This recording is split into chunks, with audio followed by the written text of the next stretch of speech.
بسم اللہ الرحمن الرحیم جی، سب سے پہلے تو میں قوم کو یہ بتانا چاہتا ہوں کہ ابھی ڈاکٹرز کے ساتھ، ڈاکٹر فیصل سلطان کے ساتھ تفصیلی بات چیت ہوئی ہے میری. انہوں نے بتایا ہے کہ ان کو خان صاحب کو جو زخم آئے ہیں وہ زخم کس نوعیت کے ہیں، اور انشاءاللہ تعالیٰ ان کی کنڈیشن سٹیبل ہے اور ایسے ہی رہیں گے. کوئی خطرہ ان کو نہیں ہے. اس کے ظاہر ہے گولیاں لگی ہیں، اس کے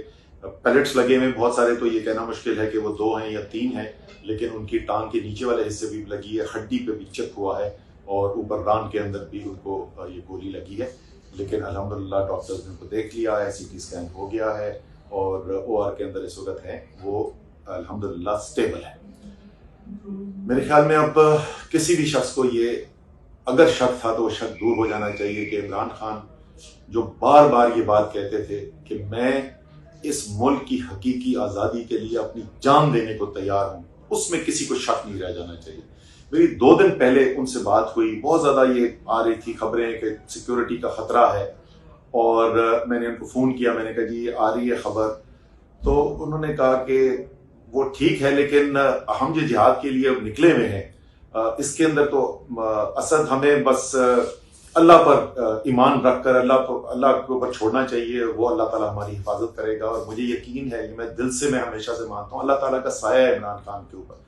انشاءاللہ تعالیٰ اس نے بھی بہت بڑے بڑے کام کرانے اس ملک کے لیے عمران خان سے، انشاءاللہ تعالیٰ وہ حفاظت رہیں گے. اب سے تھوڑی دیر پہلے انہوں نے مجھے اور میاں اسلم اقبال کو بلایا، اور انہوں نے کہا کہ میرے بہاف پر یہ اسٹیٹمنٹ جاری کرو، کیونکہ وہ کہہ رہے ہیں کہ میرے پاس پہلے سے بھی کچھ انفارمیشن آ رہی تھی جس کا ہمیں پہلے پتہ نہیں تھا، لیکن انہوں نے یہ کہا، اور انہوں نے کہا ہے کہ 3 لوگوں کے اوپر میرا یقین ہے کہ جنہوں نے یہ سب کچھ کروایا ہے، اور وہ 3 لوگ جو ہیں وہ شہباز شریف ہیں، وہ رانا ثناء اللہ ہیں، اور وہ میجر جنرل فیصل ہیں. یہ انہوں نے کہا کہ میرے پاس یہ انفارمیشن پہلے آ رہی تھی، جس کی بنیاد کے اوپر میں یہ کہہ رہا ہوں کہ یہ جو قاتلانہ حملہ کروایا گیا یہ ان لوگوں نے کروایا ہے، اور مطالبہ یہ ہے کہ ان تینوں کو اپنے عہدے سے ہٹایا جائے،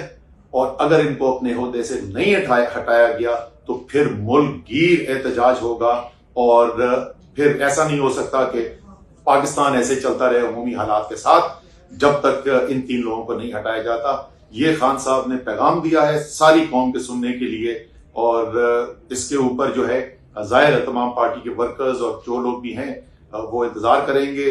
جس دن بھی یا جس وقت بھی خان صاحب یہ کال دیتے ہیں اس احتجاج کی، تو پھر ملک بھر میں ایک احتجاج شروع ہو جائے گا اگر جو خان صاحب نے مطالبہ کیا اس کو پورا نہیں کیا گیا. میاسم آپ ایڈ کر دیں. بسم اللہ الرحمن الرحیم. دیکھیں، آج جو ظالمانہ، بزدلانہ، وحشیانہ جو آج اٹیک کیا گیا، قاتلانہ حملہ کیا گیا پاکستان تحریک انصاف کے چیئرمین عمران خان صاحب پر اور ان کے ساتھیوں پر، جس کی مثال شاید پاکستان کی تاریخ میں نہیں ملتی. خان صاحب نے تھوڑی دیر پہلے جو کہا ہے، ہم ان تینوں افراد کے اوپر FIR رجسٹر کروانے جا رہے ہیں، اور متعلقہ IG کو FIR کے لیے ہم اپنی اسٹیٹمنٹ دے رہے ہیں، اور ان تینوں افراد کے اوپر جو ہے وہ FIR رجسٹر ہوگی. اور وزیر اعلیٰ پنجاب نے کہا ہے کہ ہم JIT بنائیں گے، اور اس کے حوالے سے جو بھی ہے انویسٹیگیشن وہ ساری ہوئے گی. تو میں سمجھتا ہوں کہ یہ بزدلانہ جو حرکت کی گئی ہے، اس کی ہم پرزور مذمت کرتے ہیں، اور اس کے ساتھ ساتھ ہم اگلی کال کا انتظار کر رہے ہیں کہ خان صاحب جو کال دیں گے اس کے مطابق پھر ان کے جو ورکرز ہیں جو ان سے پیار کرتے ہیں، انشاءاللہ اس کے مطابق چیزیں ہم کریں گے.